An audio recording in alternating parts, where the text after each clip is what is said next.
As I mentioned in the intro, 1 in 10 lung transplants today in the United States are going to COVID patients, virtually all of them people who are unvaccinated.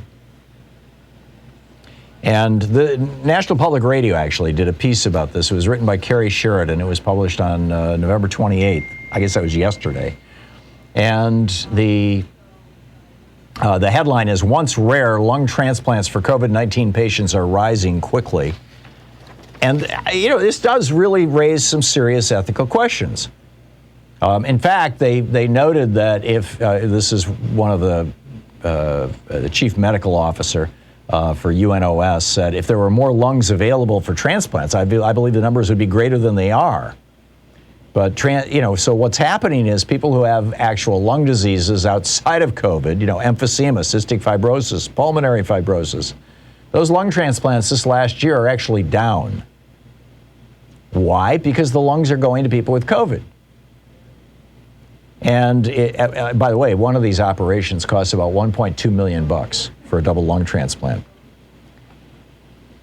Now, people who have smoked can get a lung transplant.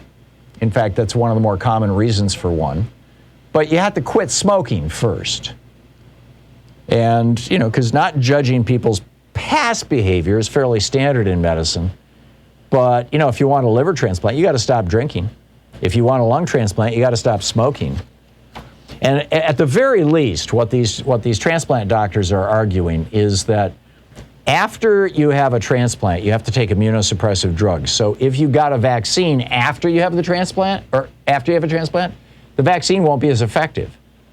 So they, at the very least, want to require everybody getting a lung transplant who is doing so because they had COVID to get fully vaccinated before they get the transplant, while their immune system is still working and is not under the influence of immunosuppressive drugs. But, should we be denying lungs to people who have COPD or other diseases simply because they chose not to get vaccinated? Or I shouldn't necessarily say simply.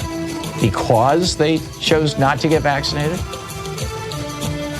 Is watching Fox News a pre-existing condition, or are these people simply victims of the Murdoch family and Donald Trump and others who are promoting these lies about the vaccines and about COVID?